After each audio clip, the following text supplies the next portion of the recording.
저는 오늘 안식일을 기억하여 거룩하게 지키라라는 제목으로 말씀을 나누겠습니다. 자, 우리는 무한 경쟁의 시대에 살고 있죠. 일명 하이테크 시대라고 우리는 그렇게 부르며 살아가고 있는데요. 저보다 여러분들이 더 잘 아실 것 같아요.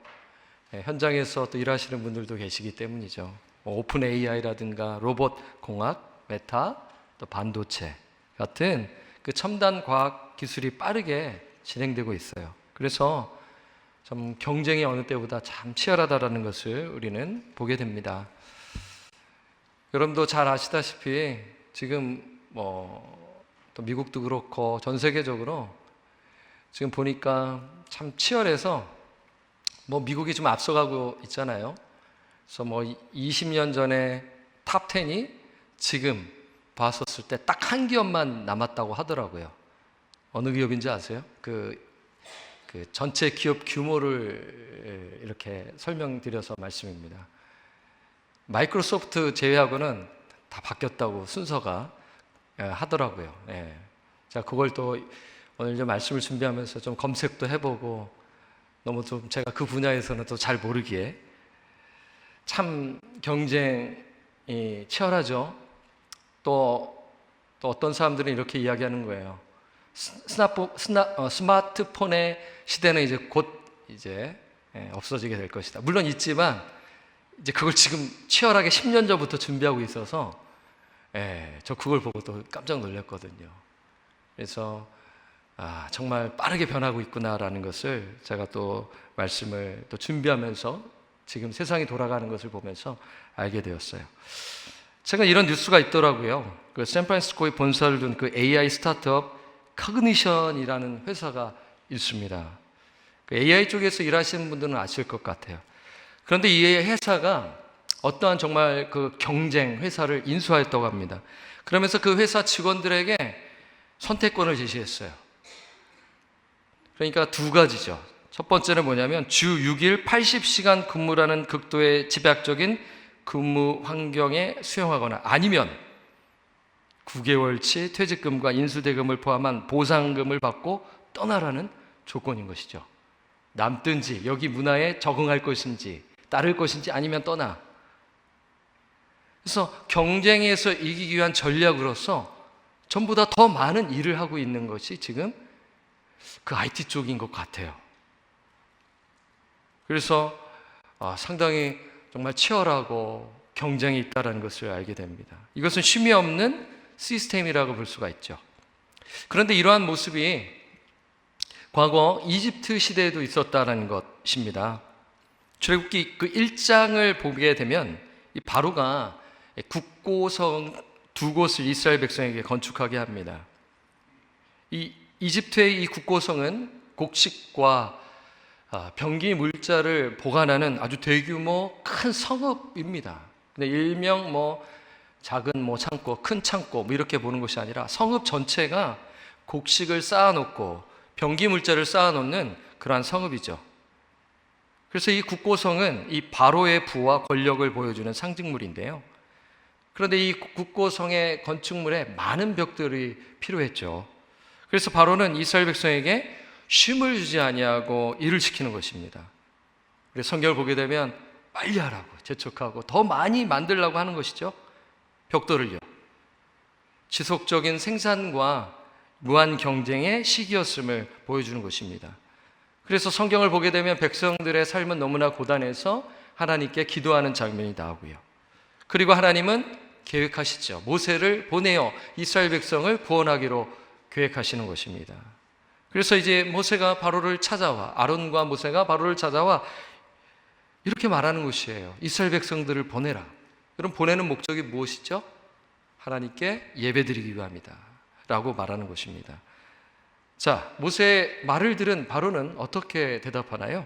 자, 오늘 본문 말씀은 아닌데 출애굽기 5장 4절에서 5절 말씀을 보게 되면 자, 어떠한 것을 제시하는지 알게 됩니다. 자, 4절을 제가 읽고 여러분 한번 5절을 읽어주십시오. 애굽왕이 그들에게 이르되 모세와 아론아 너희가 어찌하여 백성의 노역을 쉬게 하려느냐 가서 너희의 노역이나 하라. 5절 시작. 바로가 또 이르되 이제 이 땅에 백성이 많아졌거늘 너희가 그들로 노역을 쉬게 하는도다.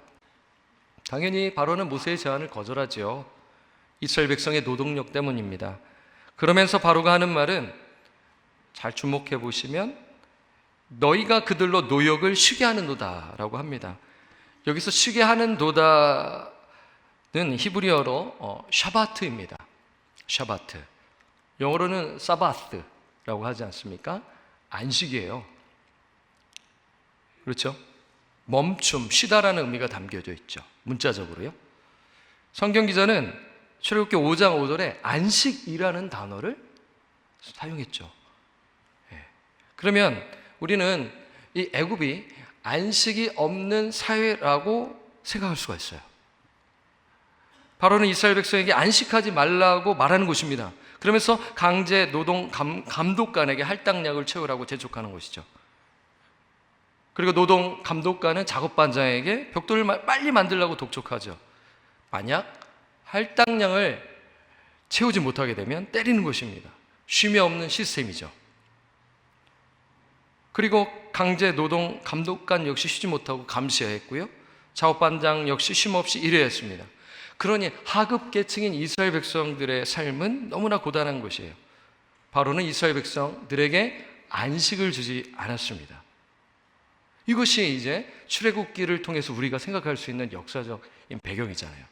하지만 우리 하나님은 어떤 분이신가요? 자, 본문 8절에서 10절 말씀을 읽어보겠습니다. 안식일을 기억하여 거룩하게 지키라. 엿새 동안은 힘써 내 모든 일을 행할 것이나 10절 함께요. 시작. 일곱째 날은 내 하나님 여호와의 안식일인즉 너나 내 아들이나 내 딸이나 내 남종이나 내 여종이나 내 가축이나 내 문 안에 머무는 객이라도 아무 일도 하지 말라. 안식일에 아무 일도 하지 말라. 하나님께서 이스라엘 백성에게 명령하시죠. 안식일을 기억하여 거룩하게 지키라. 쉬라고 말씀하십니다. 명령이고요. 그리고 이스라엘 백성들에게서는 선물입니다. 그렇죠? 그냥 무조건 쉬라는 거예요. 그리고 이스라엘 백성들의 입장에서 보게 되면 어땠을까요? 아유, 뭐 쉬라고 하네. 이랬을까요? 아니면 놀랬을까요? 후자였겠죠. 예. 왜냐하면 이스라엘 백성들은 400년간 넘게 살면서 쉬지 못했기 때문인 거예요. 여러분, 이스라엘 백성들의 그 상황을 우리가 잘 이해하게 되면 하나님께서 주시는 말씀이 그냥 일방적으로 주시는 말씀이 아니라는 것을 알 수가 있는 거죠. 노예에게서 안식은 상상할 수 없는 것입니다. 하지만 하나님께서는 이스라엘 백성에게 안식일을 지키라고 명령하세요. 옵션이 아닙니다. 따라야 하는 것이에요. 자, 이러한 배경 속에서 우리는 이 안식일을 지킨다라는 것을 생각할 수가 있는데, 그런데 여러분, 조금 더 설명이 더 필요하지 않을까요? 하나님께서 정말 이 안식일을 주신 목적에 대해서 우리는 좀 생각해 봐야 되지 않을까요? 하나님께서 정말 이 당시 이스라엘 백성들에게 어떠한 메시지를 주기 위해서 이 말씀하셨을까입니다. 저 역시도 이러한 이 안식일에 대한 설교를 들었기에 예수님과 이제 사역했던 그러한 또 안식일에 대한 메시지를 많이 들었잖아요. 이 율법학자들, 서기관들이 그 율법주의에 입각해서 이 안식을 이제 어떻게 해요? 짐을 지게 해가지고 그 종교적 의식으로 사람들을 힘들게 했다라는 그 측면에서 우리는 너무나 말씀을 들어서 잘 아실 거예요. 그런데 이러한 역사적 배경에서 이 말씀을 보니까 저는 좀 새로웠습니다. 제가 그렇게 된 것은 저에게서 나온 것이 아니라 한 권의 책이 또 생각하게 한 것이죠. 그 책은 무엇이냐면 그 구약학자 월터 브루그만이라는 분이 계십니다. 구약학자 월터 브루그만인데요. 이분이 안식일은 저항이다. 안식일은 저항이다라는 책을 쓰셨어요. 제가 3년 전에 읽었는데 1년 전에 제자 섬김팀에서 추천 도서를 이제 말씀해 주셔서 제가 이 10권 중에 한 권을 이것을 추천을 했습니다. 참 좋은 책인데 도서관에 가보니까 있더라고요. 그래서 여러분들 이 안식에 대한 인사이트를 얻을 수 있는 참 좋은 책입니다. 두껍지도 않습니다. 꼭 읽어보셨으면 참 좋겠어요. 제목이 참 흥미롭죠. 제목이 제가 뭐라고 말씀드렸나요? 안식일은 안 나옵니다. 그렇죠? 혹시 읽어보신 분은 어떠한 맥락으로 하실지 또 짐작이 되실 것 같은데, 안식일은 저항이다라는 거예요. 여러분, 저항은 어떤 의미입니까? 저항. 어떤 힘이나 세력 앞에 굴복하지 않고 앞으로 계속 나아가는 것입니다. 그러니까 안식일을 지킨다라는 것은 상당히 좀 적극적인 자세. 그래서 어느 분께서는 제목이 좀 약하다. 이 번역을 했잖아요. 영어에 번역을 했지만 조금 더, 그러니까 상당히 몸부림치고 진짜 적극적으로 조금 더 하는 용어로 해야 되지 않나, 뭐 그렇게 표현하더라고요. 근데 저항이다라는 것도 제목을 저는 잘 지었다고 생각하거든요. 그러면 구체적으로 무엇에 대한 저항일까요? 제가 설교서두에 샌프란시스코 이야기도 했고, 그리고 이 이집트의 상황을 설명했습니다. 그런 가운데 하나님은 안식하라고 하세요. 그런데 이 월터 부르그만은 이 안식일은 저항이다라는 메시지 속에, 그러면 무엇을 저항하라고 했을까입니다. 그것은 바로의 시스템에 저항하라는 것이에요. 바로의 시스템은 무엇입니까? 쉼이 없는 시스템이죠. 그러니까 바로의 시스템에 저항하라는 것은 쉼이 없는 시스템에 저항하라는 것이에요. 더 쉽게 말씀드리면 세상의 방식에 저항하라는 것입니다. 여러분, 세상의 방식이 어떻습니까? 우리는 너무나 익숙합니다. 바빠야지만이 내가 편안하고 뭔가 좀 여유가 생기면, 저도 좀 그런 것 같아요. 뭔가 여유가 있으면 이거 좀 이상하다, 조금 뭔가 좀 해야 된다 라는 생각을 가질 때가 저 역시 있거든요. 그렇지 않습니까? 여러분 안 그러시나요?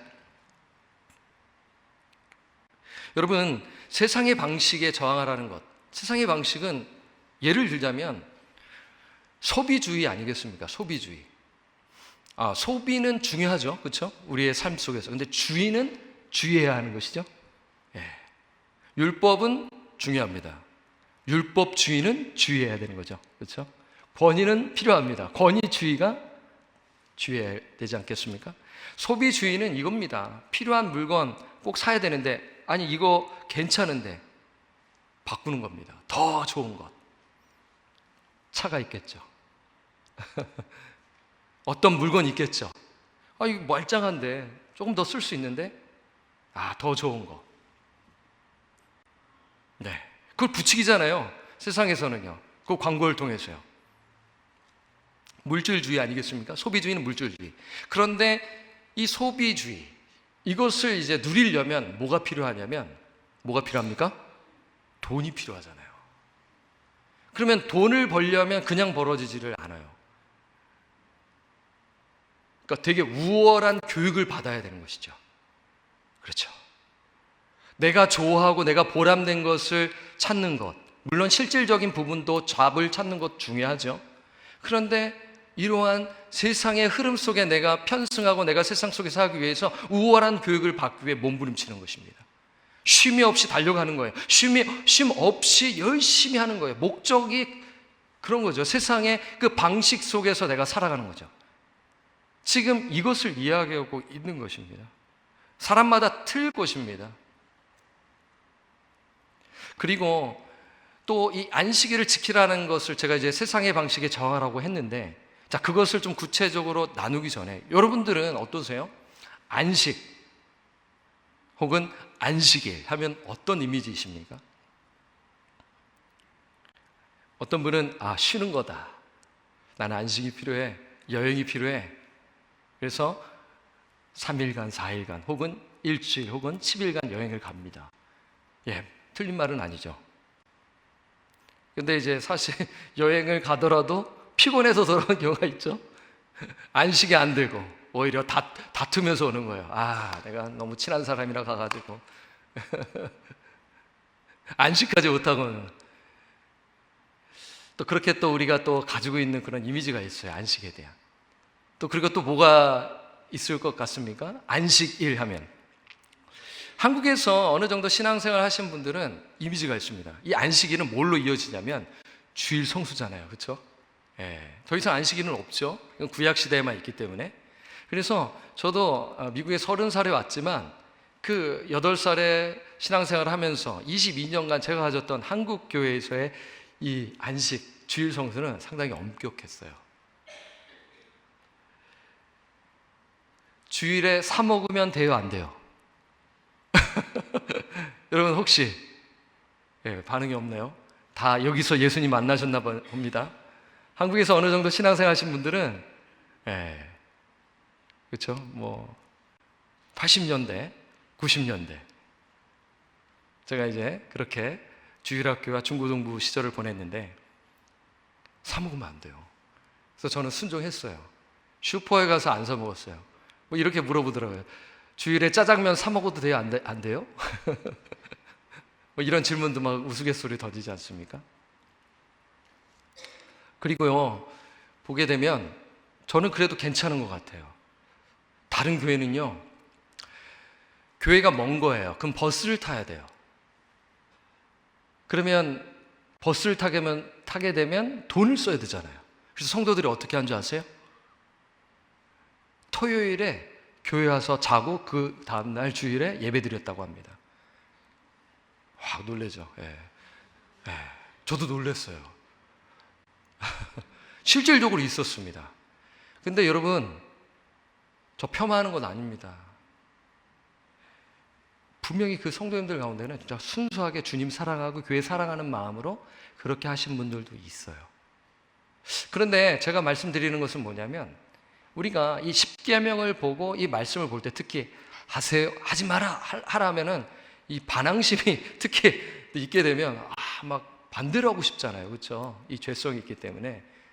그래서 이 안식일을 지키라는 것을 뭔가 내가 지키는데 뭔가 하지 말아야 할 것에 대한 그 프레임 속에서 살아가는 경향이 있는 것 같아요. 그래서 안식일을 잘 지키기 위해서, 주일을 잘 지키기 위해서 하지 말아야 할 막 리스트가 막 되게 많은 거죠. 그런데 이러한 영향이 어디에서 온지 아세요? 미국에서 왔습니다. 미국에 그 청교도법이 있었다는 거 아시죠? 미국의 이 청교도법이 한국에 영향을 줍니다. 특히 장로교에 영향을 주지 않습니까? 저도 신앙생활을 장로교에서 했기 때문에 여러분들도 한국에서 저와 같이 그렇게 했다면 이 부분에 대해서 잘 아실 거예요. 이 과거 미국의 이 청교도법 1900년대 중반까지 있었을 것으로 생각이 드는데, 예를 들자면 필라델피아 필리스라는 그 야구팀이 있죠. 펜실베니아에. 그리고 피츠버그 파이러츠 팀이 있는데 그 두 팀이 경기가 일요일에 열렸다고 합니다. 그런데 주일 오후 6시가 되면 어떻게 한 줄 아세요?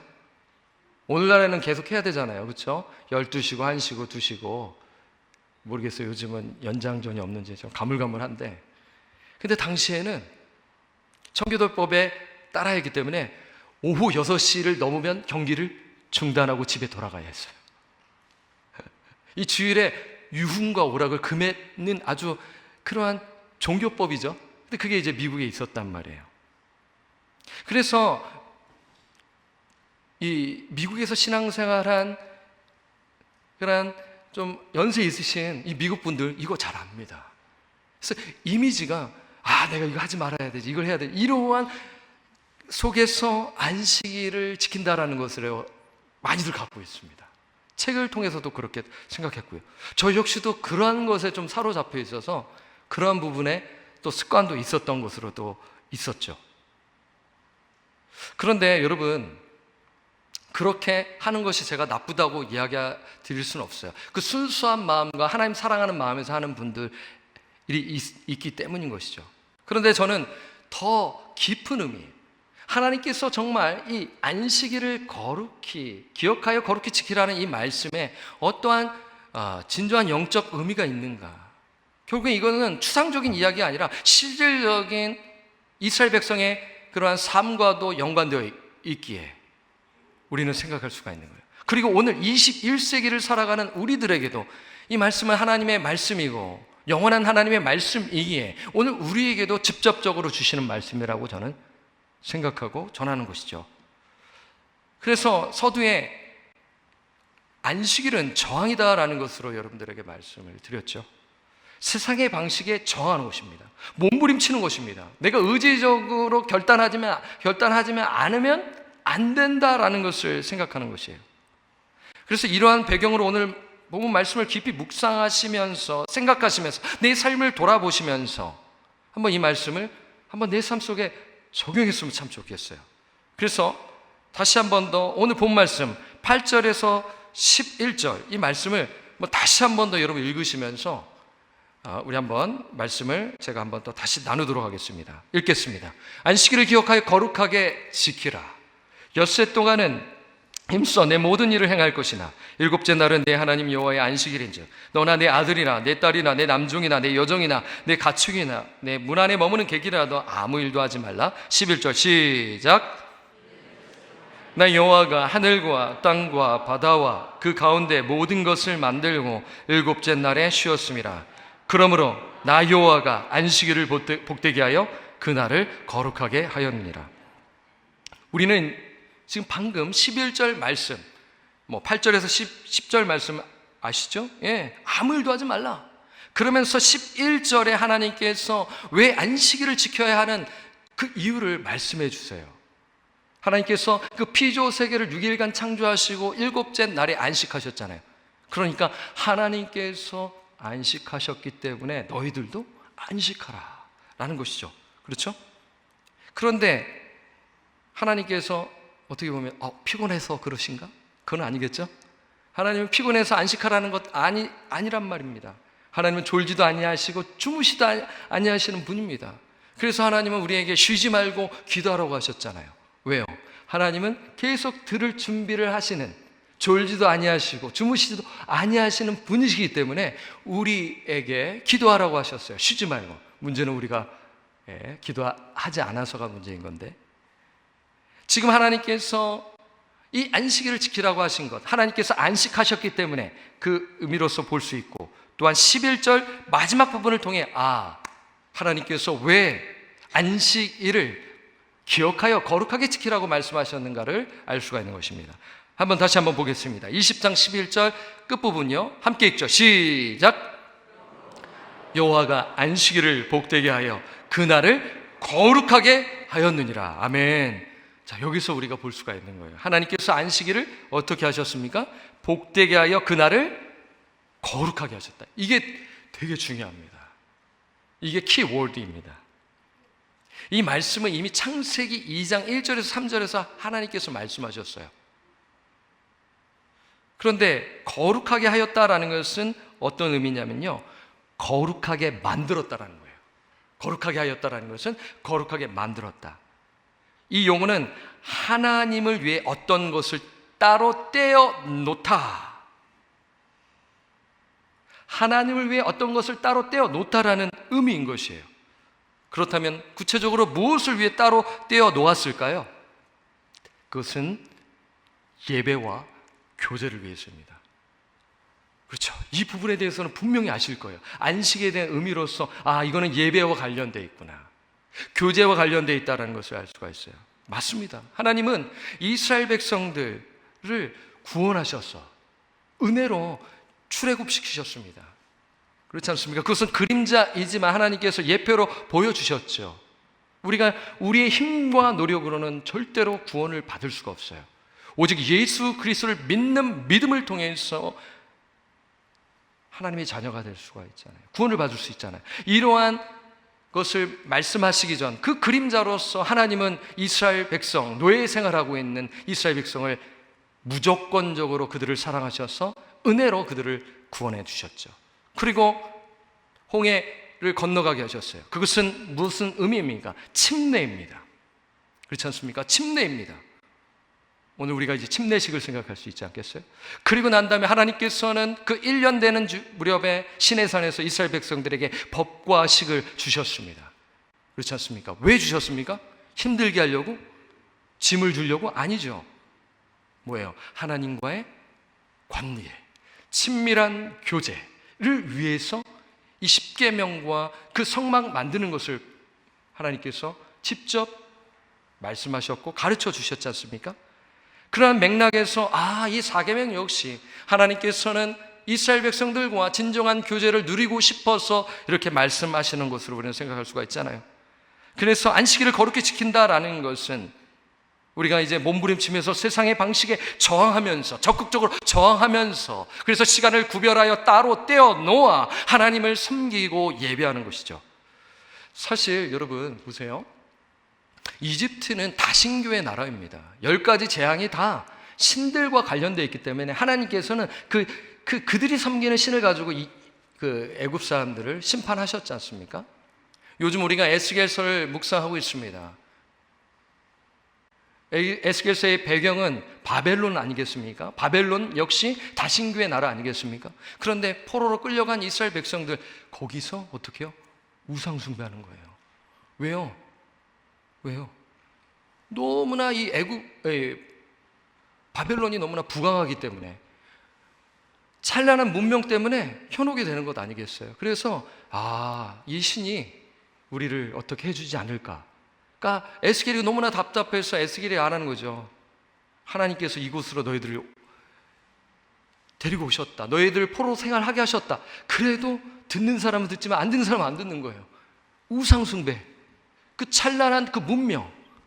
그러니까 애굽도 마찬가지인 것입니다. 사실 에스겔서를 여러분 깊이 잔잔히 묵상하시면 하나님께서 이런 말씀하세요. 너희들이 과거 애굽에서 어떻게 지낸 줄 알아? 종살이하면서 거기서 우상의 영향을 받아 그 우상 숭배에 빠졌어 라고 말씀하시는 것입니다. 그 에스겔서를 통해 보게 되는 거죠. 그만큼 이게 이 우상이 끝까지 우리를, 하나님과의 교제를 방해하는 것을 우리는 볼 수가 있는 것입니다. 애굽은 경제적으로 풍요로운 나라입니다. 그러나 쉼이 없는 나라죠. 탐욕이 가득한 나라였죠. 애굽은 멈추지 아니하고 더 많이, 더 빨리빨리 하는 시스템입니다. 마치 우리 대한민국 빨리빨리 이거에 대한 게 익숙하지 않습니까? 미국에서는 우리 일하시는 분들 잘 안 그러실 것 같아요. 그렇죠? 내가 사장이면 같이 일하는 분들 빨리빨리 이렇게 하시나요 혹시? 한국은 아직도 그렇게 하는 것 같아요.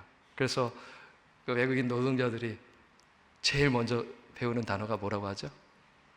빨리빨리. 근데 그게 저는 옛날 이야기인 줄 알았어요. 요즘도 그렇다고 합니다. 그게 잘 안 바뀌어요. 그렇죠?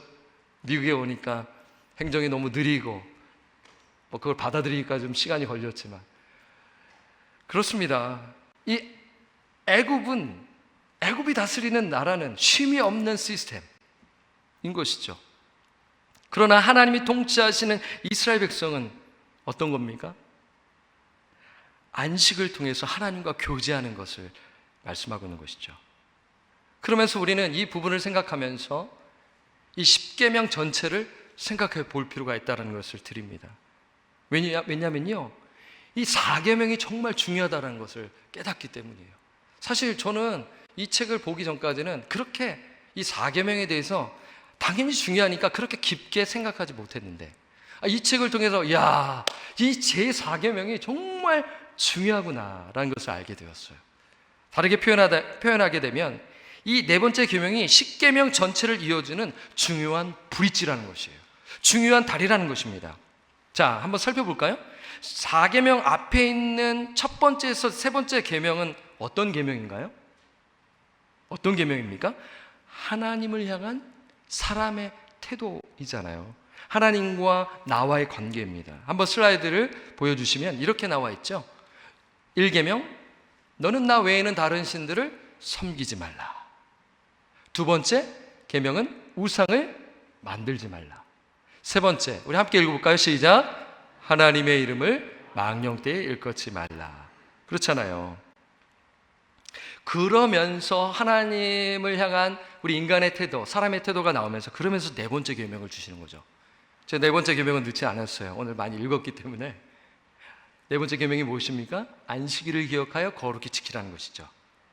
그러면 이 안식일을 지킨다라는 것은 세상의 방식에 저항하고, 그래서 시간을 구별되이 따로 떼어놓아 하나님과 예배하는, 교제하는 시간을 가지라는 것입니다.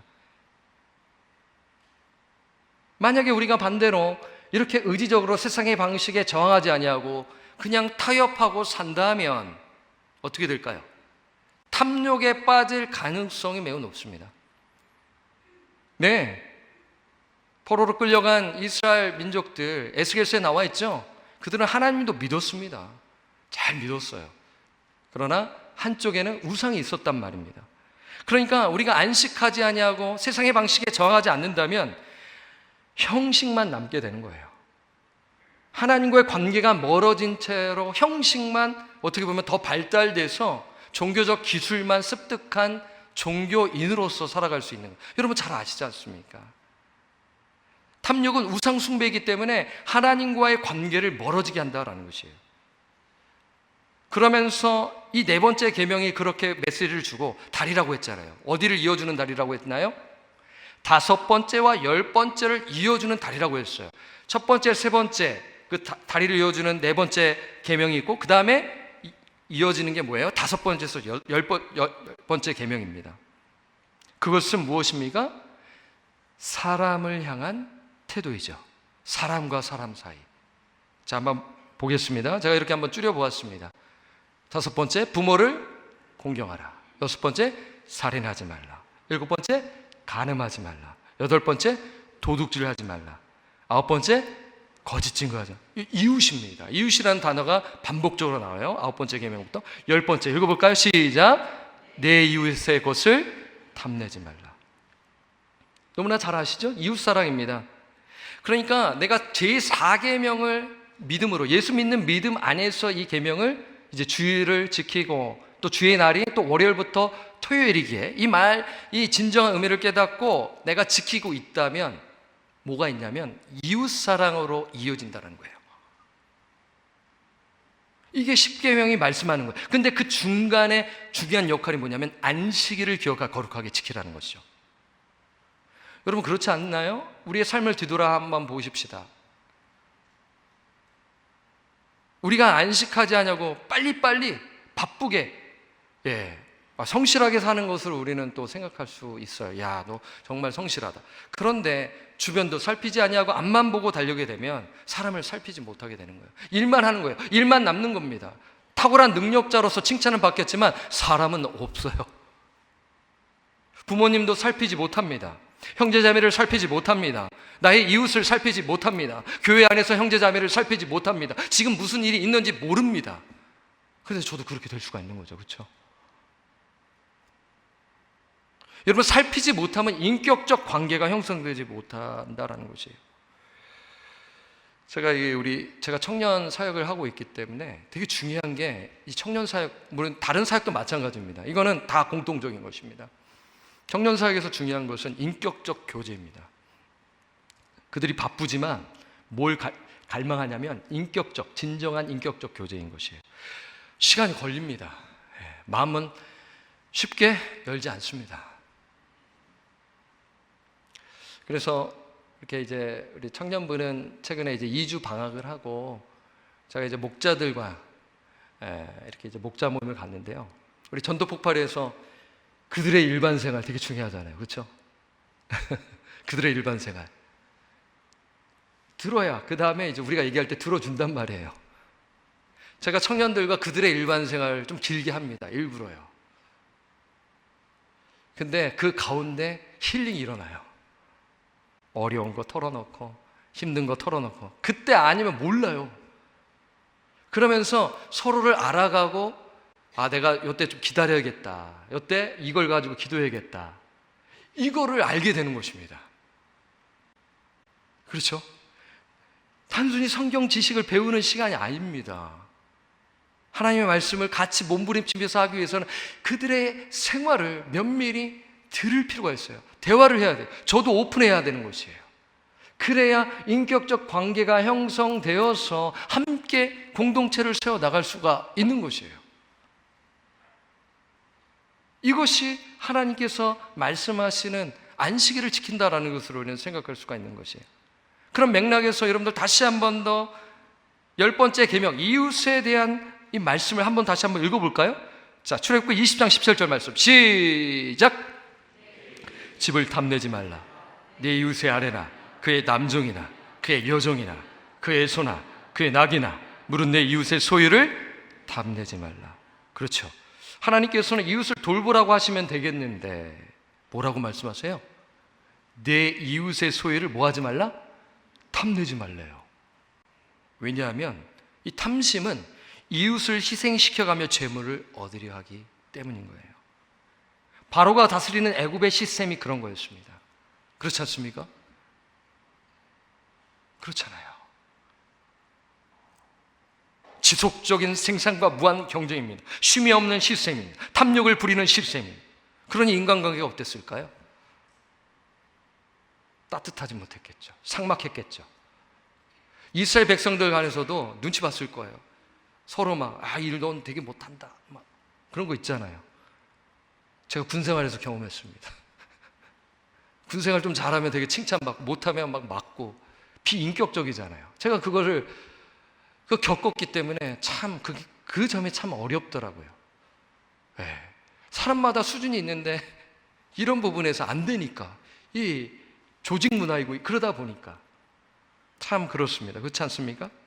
그러니까 안식일을 거룩히 지키라는 명령은 단순히 그냥 쉬는 것에 족하는 것이 아니라 내가 좀 여행 가자 혹은 뭐가 이렇게 혼자서 그냥 편하게 그런 것으로 그치는 것이 아니라 하나님과의 친밀한 교제가 회복되는 것이고 그리고 그 교제가 회복되어져 이웃과의 그 교제가 친밀한 교제로 이어지는 것을 말씀하고 있는 것이죠.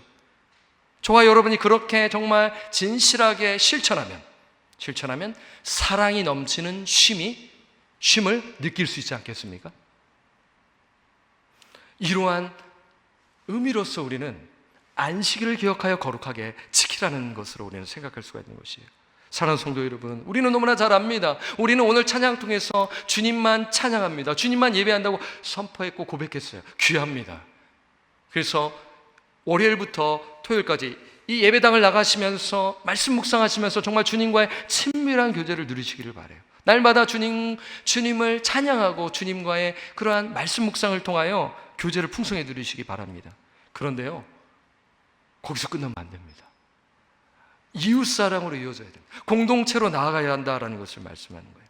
함께 기도해주고 함께 위로해주고 격려해주며 공동체를 세워나가야 하는 것이에요.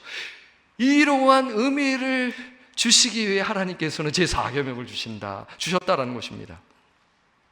사랑하는 성도 여러분, 저는 이 말씀을 묵상하면서 어떤 적용점을 나눌까 좀 고민을 했습니다. 어떻게 보면 조금 이 말씀이 상당히 좀 인사이트가 있거나 혹은 여러 가지 좀 뭔가 정보를 주는 듯한 이러한 느낌으로서 생각할 수가 있잖아요. 모르겠습니다. 그러나 여러분, 물론 그것도 필요하죠. 그런데 중요한 것은 뭐냐면 삶 속으로 이어져 나가야 한다는 것이에요. 그래서 한번 고민해 봤는데 그것은 무엇이냐면 9월에 뭐가 시작됩니까? 네? 시니어 토요학교. 집사님 일부 예배 때 성도님과 동일하게 말씀을 해주시네요. 제가 깜짝 놀랐어요. 왜냐하면 제 답은 시니어 토요학교가 아니었거든요. 큰일 났습니다. 제가 시니어 학교 담당을 하고 있는데 그래서 제가 맞습니다, 중요합니다 하면서 참여하셔야 되죠 하면서 이제 권면을 했거든요. 예, 맞습니다. 시니어 토요학교 잘 참여하셔야 돼요. 1교시, 2교시, 3교시 특강, 식사교제 있고요. 그 이후에 또 시간이 있는데 그게 무슨 시간인지 아세요? 목장 모임이 있다는 것입니다. 저는 적용점은 뭐냐면 9월부터 시니어 토요학교도 시작되고 그 다음에 목장도 시작이 되는 것이에요. 여러분, 이 말씀이 어떤 분에게는 부담이 되는 성도들 있을 줄 압니다. 그러나 저는 담대하게 성령을 의지하며 선포합니다. 목장 모임에 적극적으로 참여하시기를 바랍니다. 아멘이 적습니다. 목장 모임에 적극적으로 참여하시기를 바랍니다. 그 아멘에 순종하시면 여러분들은 오늘 이 말씀, 하나님이 주시는 참된 안식을 누릴 수 있는 복을 이 땅 가운데서 누릴 수 있게 되는 거예요. 이해합니다. 지금 상황이 힘들고 여러 가지 형편이 어려워서 그러나 기도하시고 언젠가는 내가 진짜 하나님의 그때가 지금일 수가 있어요. 미루지 마십시오. 그래서 하나님께 기도하시면서 소그룹에 들어가셔서 적극적으로 참여하셔서 하나님의 말씀을 나누세요. 어려우면 어렵다, 힘들면 힘들다, 즐거우면 즐거운 일이다. 이러면서 나누시면서 서로 격려하고 서로 위로해주고 이렇게 나아가야 나도 잘하고 상대방도 잘하면서 함께 성장할 수 있는 것, 이것이 하나님께서 주시는 진정한 안식이라는 것이에요. 이것을 지금 실천하신 분은 더 적극적으로 실천하시고, 이 부분에 대해서 지금 주저하거나 지금 나는 좀 소극적이다, 오늘 이 말씀을 통해서 순종해 보시기 바랍니다. 그러면 여러분들은 오늘 이 네 번째 계명을 정말 그 깊은 의미를 알고 순종하심으로 하나님을 경험하는 삶, 하나님의 임재를 경험하는 삶을 누리게 되는 것이죠. 말씀을 뵙습니다. 사랑하는 우리 지구촌교회 성도 여러분, 여러분들은 정말 주 안에서 참된 안식을 지금 누리고 계십니까? 너무나 바쁘고 지금 나의 직장 상황에 처해인지라 나는 정말 지금 이 말씀이 정말 와닿지 아니한다. 또 어떤 분은 나는 지금 은퇴했는데 지금 이 말씀을 과연 나에게 어떻게 적용하란 말인가, 혹시 이러한 생각을 가지실지 모르겠어요. 사람마다 상황이 다르기 때문에. 그러나 중요한 것은 무엇이냐면, 내가 어떠한 상황에 처했든 간에 정말 하나님과의 매일 친밀한 교제, 그리고 공동체 안에서의 친밀한 교제로 나아간다면 어떠한 상황에 처했든지 간에 우리는 실천할 수 있는 하나님의 말씀이라고 저는 생각해요. 그리고요, 중요한 것은 우리 안에 성령님이 계시잖아요. 예수 믿는 자 안에는 성령, 예수의 영이 계십니다. 그래서 우리는 날마다 예수 그리스도를 의지하며 예수 그리스도 안에서 참된 안식을 누려야 하는 것이죠. 그래서 예수님께서 이렇게 말씀하시는 거예요. 마태복음 11장 28절에서 30절 말씀 읽겠습니다. 제가 30절을 읽고 우리 3부 때는 다 같이 한번 읽어보도록 하겠습니다. 시작! 수고하고 무거운 짐 진 자들아, 다 내게로 오라. 내가 너희를 쉬게 하리라. 나는 마음이 온유하고 겸손하니 나의 멍에를 메고 내게 배우라. 그리하면 너희 마음이 쉼을 얻으리니 이는 내 멍에는 쉽고 내 짐은 가벼움이라 하시니라. 여러분, 예수님 당시에도 이 말씀, 무거운 짐은 무엇일까요? 텍스였어요. 그리고 유대인들에게는 또 뭐가 있냐면 종교라는 그 짐입니다. 율법주의라는 짐이에요. 그러면서 예수님께서 다 내게로 와라, 내 안에서 참된 안식을 누리라 초청하고 계시는 것이죠. 그 핵심은 뭐냐면 인격적 교제입니다. 친밀한 알미예요. 그렇지 않습니까? 비인격적이다라고 하면 뭐예요? 일방적이고 나누지 아니하는 게 비인격적 아니겠습니까? 예수님은 그런 분이 아니에요. 예수님은 함께 교제하고 함께 나누기를 원하시는 그러한 신실하시고 인격적인 친구 같은 분이시잖아요. 그래서 우리가 예수 그리스도를 통해서 참된 안식을 누릴 수가 있다. 지금도 누릴 수가 있고, 결국에는 주님께서 우리를 부르시면 하나님께서 영원한 안식으로 우리를 인도하시죠. 그것을 우리가 소망하며 살아가고 있는데, 근데 지금 이 땅에서 풍성한 삶, 하나님의 안식, 하늘로부터 주어지는 안식, 하늘로부터 주어지는 은혜, 하늘로부터 주어지는 평강을 이 땅 가운데 풍성히 누려야죠. 그래야 가정이 살아나죠. 그래야 공동체가 살아나죠. 그러니 여러분들, 그 개인의 그 묵상 시간과 기도 시간과 하나님과의 교제하는 시간이 얼마나 중요합니까? 그것 없이 만약에 산다면 하나님과 멀어질 수가 있어요. 내 성공을 향해 달려가는 인생으로 갈 수가 있는 것입니다. 사랑하는 성도 여러분, 예수 그리스도 안에 거하시기를 바랍니다. 예수 그리스도 안에서 깊은 교제를 시간을 가지시기를 바랍니다. 지체를 잘 섬기시고요, 그렇게 살아갈 때 내가 안식의 의미를 알고 실천하는 삶을 살게 되는 것입니다. 참된 안식을 주 안에서 풍성히 누리시는 저와 오늘 예배 참석한 우리 성도님들 되시기를 주님의 이름으로 부탁드리고 간절히 축원합니다.